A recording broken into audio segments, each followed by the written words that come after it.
माजी मुख्यमंत्री आणि शिवसेनेचे नेते मनोहर जोशी पुन्हा एकदा हिंदुजा रुग्णालयात उपचारासाठी दाखल झालेले आहेत। प्रकृती अस्वस्थ्यामुळे बुधवारी दुपारी मनोहर जोशी यांना हिंदुजा रुग्णालयात दाखल करण्यात आलेले आहे। हिंदुजा रुग्णालयावर त्यांच्यामध्ये उपचार सुरू असून प्रकृती स्थिर असल्याची माहिती देण्यात आली आहे। काही महिन्यांपूर्वी त्यांना ब्रेन हॅमरेजचा त्रास होत असल्यामुळे हिंदुजा रुग्णालयात उपचारासाठी दाखल करण्यात आलं होतं। मात्र त्यानंतर प्रकृती स्थिर झाल्यानंतर त्यांना डिस्चार्ज देण्यात आला होता। मात्र पुन्हा एकदा प्रकृती अस्वस्थ्यामुळे काल हिंदुजा रुग्णालयात उपचारासाठी दाखल करण्यात आलं आहे।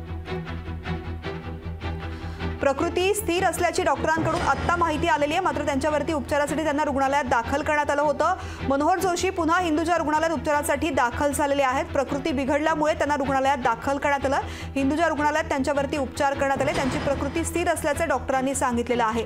याआधी सुद्धा प्रकृती बिघडल्यामुळे ब्रेन हॅमरेजमुळे त्यांना रुग्णालयात दाखल करण्यात आलेलं होतं। उपचारानंतर त्यांना सोडण्यात आलेलं होतं। मात्र पुन्हा एकदा प्रकृती बिघडल्यामुळे त्यांना रुग्णालयात दाखल करण्यात आलं आहे।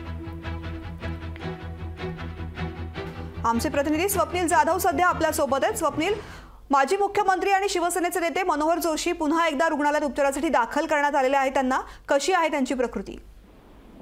वर्षा, आपण बघतोय माजी मुख्यमंत्री आणि शिवसेना नेते मनोहर जोशी यांना पुन्हा एकदा रुग्णालयामध्ये दाखल करण्यात आलंय। त्यांची प्रकृती सध्या स्थिर असल्याची माहिती रुग्णालय प्रशासनाकडून देण्यात आलेली आहे। यापूर्वी सुद्धा ब्रेन हॅमरेजमुळे त्यांना त्रास होत होता आणि त्यामुळे सुद्धा त्यांना रुग्णालयात दाखल करण्यात आलं होतं। त्यावेळेला पक्षप्रमुख उद्धव ठाकरे सुद्धा त्या ठिकाणी त्यांची भेट घेऊन आले होते। बडे नेते त्या ठिकाणी गेले होते। आता पुन्हा एकदा त्यांची प्रकृती खालावल्यामुळे पुन्हा हिंदुजा रुग्णालयामध्ये दाखल करण्यात आलंय। दरम्यान 24 तास त्यांना झालेले आहेत रुग्णालयामध्ये दाखल करणं। आतापर्यंत दिलेल्या माहितीनुसार, डॉक्टरांनी दिलेल्या माहितीनुसार त्यांची प्रकृती सुद्धा स्थिर आहे। मात्र येत्या काही तासानंतर पुन्हा एकदा बुलेटिन काढण्यात येणार आहे। त्याद्वारे त्यांच्या प्रकृती संदर्भातील माहिती आहे ती सुद्धा नातेवाईक आणि जनतेपर्यंत पोहोचवण्यात हे रुग्णालय प्रशासन करण्यात येणार आहे। वर्षा, स्वप्नील, धन्यवाद या संपूर्ण माहितीसाठी।